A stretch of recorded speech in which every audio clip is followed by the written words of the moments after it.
Kale's ship shuddered as it skirted the outer edge of the Cerulean Rift, a sprawling nebula that hummed with the faint pulse of hidden energy conduits, as if the universe itself were trying to sneeze in his general direction. The console flickered, warning lights sputtering like a cosmic disco, and Kale muttered something about star charts being conspiring against him again. He leaned back in his chair, chewing on a protein bar that was half dust, half mystery, and wondered why he always picked the most precarious missions. "Note to self," he said aloud, addressing the empty cabin except for a perpetually malfunctioning coffee synthesizer. "Never trust a contract that includes the words abandoned, mysterious, or totally safe." The coffee machine gurgled in protest, spitting a thin stream of something that smelled vaguely of burnt almonds and disappointment. Kale waved it off. Yeah, I get it. You hate me." The station loomed ahead, a skeletal frame of rusted metal and flickering lights, orbiting a dying moon that had once been a mining hub. Its airlock hissed an ominous greeting as Kale docked, though it was the kind of ominous that felt more like a sarcastic comment from the universe than an actual threat. He floated into the docking bay, boots clicking against the magnetic panels, and adjusted the sleeve of his suit, which was only slightly patched with interstellar duct tape and the occasional strip of leftover alien fabric he'd scavenged during previous missions. That was when he saw her. Lyra hovered in the zero-G corridor like she belonged to a different rhythm of the cosmos entirely. She looked human in most ways, a graceful frame, hair like liquid silver, skin smooth and pale, eyes holding entire constellations, but then there were the ears. Long, elegant, and slightly twitching, like the crescents of twin moons curving upward, hinting at a biology that laughed quietly at the limitations of human anatomy. Kale blinked, nearly floating headfirst into a loose crate. "Ah," he said, hands out for balance, "I see the rumors were true. You survived. And here I thought interstellar betrayal would at least come with an interdimensional funeral." Lyra's eyes narrowed, though there was the faintest twitch at the corner of her mouth, almost a smirk. She didn't answer, just drifted past him with a precision that made his own clumsy navigation look like a slapstick comedy routine. Kale shook his head. "I should have guessed," he muttered. "Aliens always have the dramatic entrances. And yes, I still hate you for leaving me hanging in the Andromeda jump gate. But don't worry, I've upgraded my pouting skills since then." The station's corridors creaked and hummed with energy fluctuations as Kale followed, his suit thrusters making tiny pops and squeaks. Every step, or lack thereof, was punctuated with the occasional floating tool or misplaced container drifting past. "Zero-G is like adulting," he said. "You think you have control, and then suddenly a wrench hits your forehead."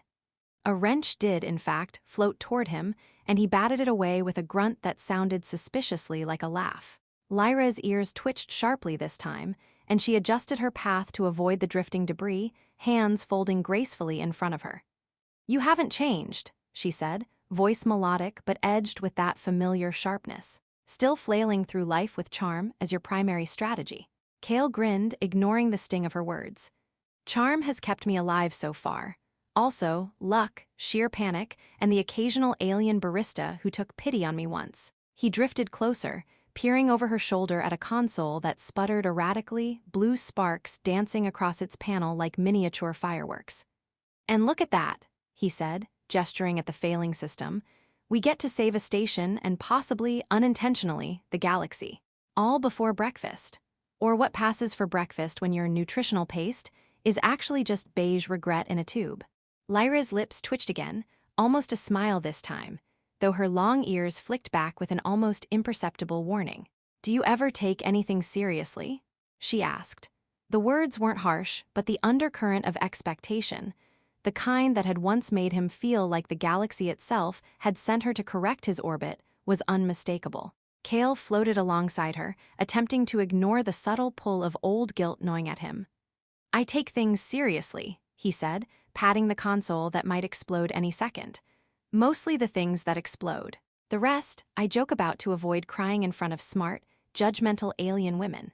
She glanced at him, an eyebrow rising, long ears twitching with interest, or perhaps amusement. Kale couldn't tell which. "I see," she said finally, her tone deliberate. "You've upgraded from surviving jump gates to surviving sarcasm. Impressive. Barely." They moved through the station.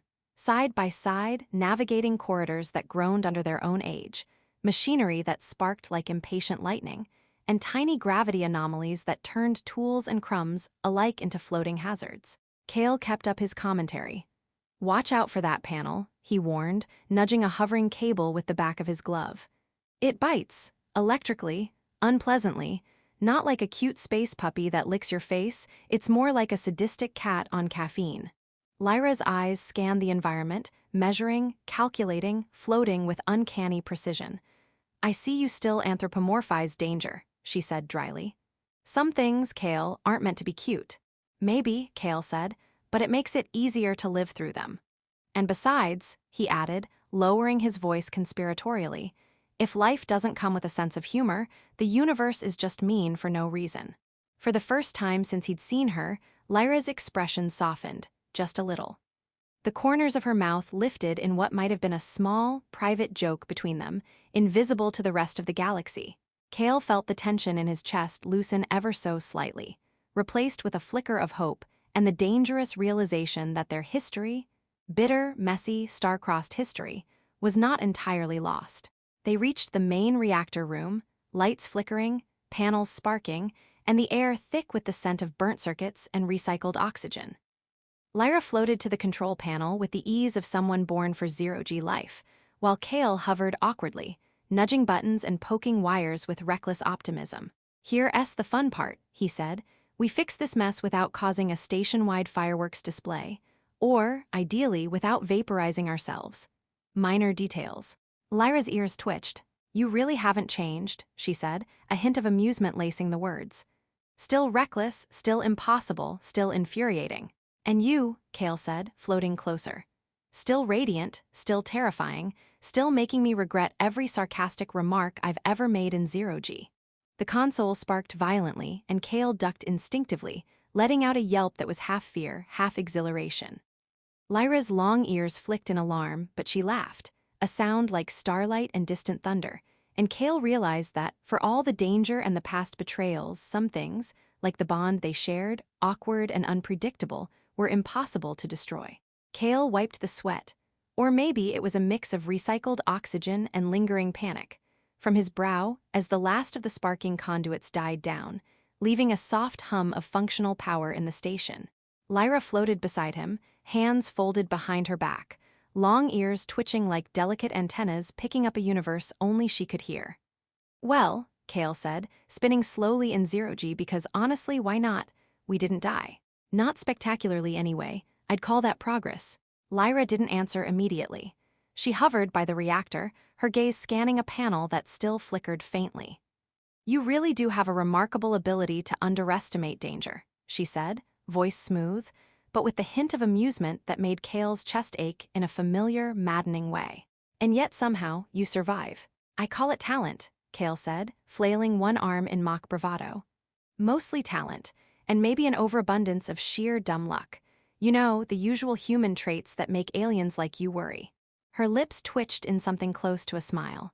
"If I worried about everything you did, I'd never sleep, or breathe, or exist without spontaneously combusting from frustration." Kale laughed, the sound echoing in the corridor like a half-forgotten song from his childhood. "Noted.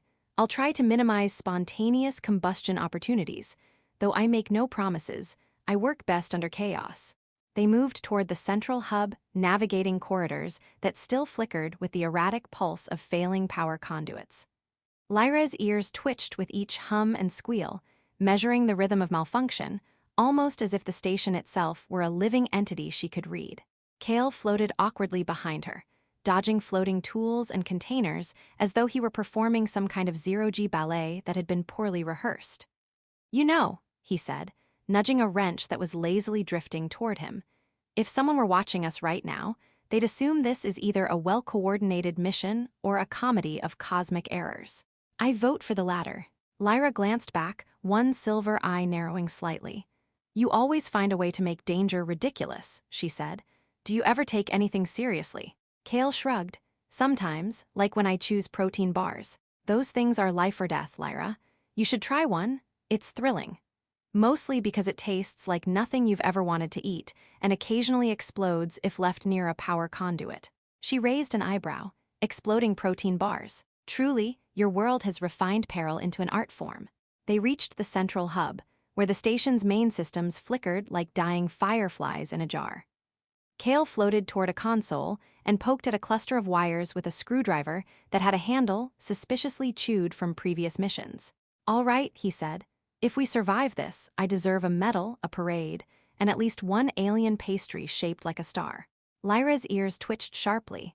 A sign Kale had learned over time meant she was either intrigued or about to scold him. "Focus, Kale. The station's life support is unstable. If the reactor fluctuates again, the entire northern quadrant goes offline, including gravity. You do realize what that means, don't you?" Kale pretended to think, tapping his chin dramatically. "Ah yes, gravity apocalypse. I believe it's the day when floating tools become sentient and start plotting revenge. But really, I think we can handle it, don't you?" She didn't answer, which in her language meant she was considering whether to punch him in zero-G or just shake her head until her ears did the work for her. Kale leaned closer to the console, trying not to think about how close he was floating to Lyra, how her silver hair reflected the blinking lights, and how those eyes, cosmic and unreadable, made him feel like every dumb joke he'd ever made was either painfully inadequate or impossibly important. Minutes passed as they worked in tense cooperation. Kale's hands moved deftly over the wires, Lyra's over the circuits, and the two of them created a rhythm that was chaotic, unpredictable, but functional. Sparks flew occasionally, causing Kale to duck and mutter, "Friendly reminder, fire is hot," and terrifying, also probably angry. Lyra's laugh, musical and unexpectedly warm, echoed through the hub. "You really can't help yourself, can you?" she said. "Even while saving a station from imminent failure, you manage to be ridiculous." "Ridiculous is my brand," Kale said proudly. "You should see my zero-G dance. It's mostly flailing, but it's highly entertaining, and possibly terrifying. Safety not guaranteed." The station groaned as the systems began stabilizing. Lights flickered less erratically, alarms fell silent, and the soft hum of operational machinery returned. Kale let out a long sigh and floated back, arms spread as if to take a bow. "Ta-da, heroic, ridiculous, and alive. That's me, also a little sweaty, but mostly heroic." Lyra approached, eyes scanning the final panels. Her long ears twitched with satisfaction, or maybe it was relief. "You make chaos entertaining," she said, voice low, thoughtful. "And somehow, amidst all your jokes and nonsense, you manage to be useful." Kale smirked. "I call it style. Grace under pressure. And also pure dumb luck." He paused, then added, "Though, if you're offering gratitude, I'll take a hug. Strictly platonic, of course. Zero-G hugs are tricky enough without emotional complications." Lyra's ears twitched again, a subtle warning or perhaps a reluctant acknowledgement. "Platonic then," she said, "but don't mistake this for forgiveness." "Of course not," Kale said, floating backward and bumping gently into a wall panel. "We wouldn't want to rush forgiveness. That would be terribly boring. No, we'll let it simmer like cosmic soup, or radioactive tea, or something equally dangerous." As the two drifted toward the observation deck, watching the dying moon below and the cerulean swirls of the rift beyond, Kale couldn't help but feel a flicker of something dangerous and thrilling. Something that had nothing to do with failing stations or zero-G mishaps. Something that had everything to do with Lyra, with the past, with the unspoken tension between betrayal and forgiveness. He cracked a joke about the moon's resemblance to an overripe fruit, and Lyra's faint smile made the station feel smaller, more intimate, more alive. Kale realized, as they floated together in the humming, flickering silence of space, that danger, humor, and perhaps even love could coexist in the strangest of places. All it took was a little chaos, a little courage, and the audacity to keep joking when the universe was trying very hard to make you cry. The alarms went off like a chorus of irritable asteroids, each one demanding attention in a different pitch and key. Kale scrambled, swearing at the console, which only beeped louder, apparently taking offense at his colorful vocabulary. Lyra hovered nearby, long ears twitching as she scanned the incoming data. "Relax," she said, though her voice carried a tension Kale wasn't sure she intended to hide. "It's just a fleet of scavenger drones. They're persistent, but not particularly clever." Kale arched an eyebrow. Persistent and not clever. He floated closer, peering at the holographic display. "That's terrifyingly accurate. Reminds me of my last date. Lyra's ears twitched sharply and Kale grinned. Okay, maybe that one was clever. They worked in tandem, Kale tapping frantically on the console, while Lyra directed energy shields with precise gestures, her long ears flicking as if conducting some silent orchestra of physics and logic. Try to stay alive this time, hero, she said, voice melodic with just a touch of sarcasm. It'd be awkward explaining your demise to the Alliance again. Kale saluted with a floating hand. Duly noted, commander of all things I shouldn't call you. I shall survive, mostly for comedic effect, possibly for honor, definitely for dramatic flair. The scavenger drones slammed against the shields in pulses of light and energy, rattling the station's frame.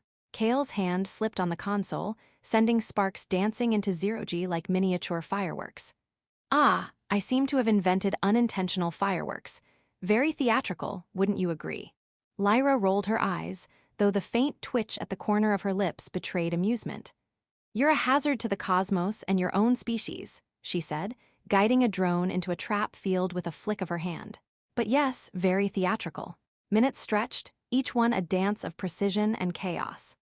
Kale found himself working in a rhythm he hadn't anticipating Lyra's moves, the twitch of her ears, the subtle gestures she made as she adjusted the shields and redirected power.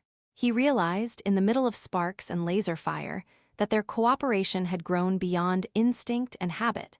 It was a partnership forged in chaos, tempered by danger, and cemented by unspoken trust. One drone breached the outer shield and Kale instinctively dove, arms flailing. Incoming, he yelled, narrowly missing a floating pipe. Lyra caught it mid-flight, twisting it into the drone's path. Maybe I'll let you survive this one, she said, her tone sharp but with a hint of laughter. Kale landed near the main reactor panel, panting in zero-G, which was mostly dramatic. You know, he said, brushing sparks from his hair, I never thought I'd say this, but danger is better with you around. And by better, I mean terrifyingly, exhilaratingly, and possibly fatally amusing. Lyra's long ears twitched sharply, an almost imperceptible nod of approval. Exhilarating, she said softly, that's one word for it. As the last drone was caught in a magnetic field and neutralized, the station's alarms fell silent. Kale floated into the observation deck, breathing heavily, or at least pretending to. Lyra followed, scanning the stars through the viewport. The dying moon glimmered beneath them, and the cerulean rift pulsed like a living organism, alive and serene, as if rewarding their triumph. Kale hovered beside her, trying to find the right words, which was always difficult because words had a habit of betraying him. Lyra, he began, then faltered. I didn't expect to get through this mission alive, or to get through this with us intact. You know, emotionally intact. She turned, long ears flicking, eyes catching the faint blue light of the rift. Kale, she said, voice soft but steady, you've changed. You still joke, you still flail spectacularly, but you care. In a way that matters. Kale laughed nervously, scratching the back of his head. Care? Me? Are you sure? I mostly panic, mostly joke, mostly live dangerously. But yes, I suppose there's some care in there. And maybe I've realized some things about myself along the way. Like how terrifyingly attached I am to certain silver-haired aliens with dramatic ears.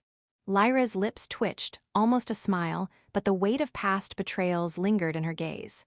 Kale, you've grown, not just in ability but in understanding. You see the consequences and you're responsible enough to face them, even if your methods are questionable.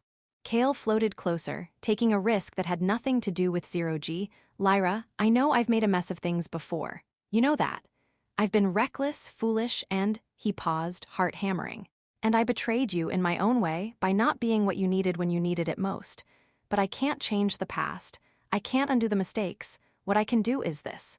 Here, now, I'm still yours if you'll have me. My heart still belongs to you. Her long ears twitched in a complex rhythm, and Kale realized it was some form of alien expression.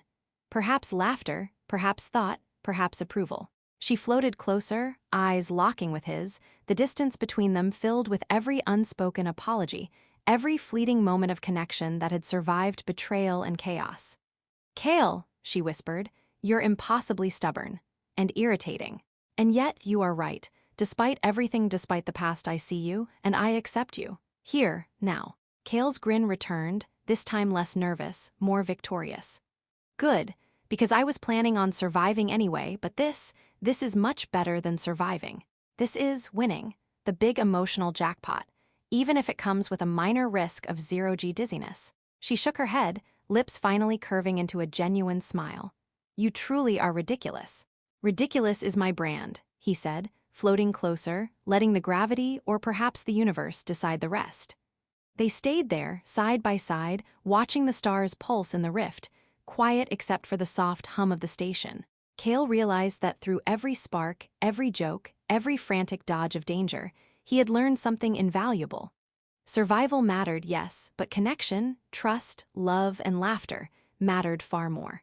And with Lyra, the chaos of the universe seemed not only tolerable, but exhilarating. As the station stabilized fully and the distant scavenger drones faded into the void, Cale felt a rare calm settle over him. No more panic, no more jokes to mask fear. Just the knowledge that he had found something unbreakable in the vast, indifferent cosmos. They had faced danger, betrayal, and uncertainty, and they had emerged not just alive, but stronger together. Cale reached out, brushing her hand with his own, letting the faint hum of the station and the distant glow of the rift fill the space between them. Lyra's ears twitched in response, a silent acknowledgement of everything that had passed and everything that might come. And in that suspended moment, floating above a dying moon, surrounded by the infinite glitter of stars and the pulse of the galaxy, Cale understood something profound. The universe could hurl chaos, betrayal, and peril in endless waves, but some bonds, messy, stubborn, and luminous, were unbreakable. And he, Cale, had finally learned not just to survive, but to live, to love, and to laugh, even when the cosmos seemed determined to make it impossible.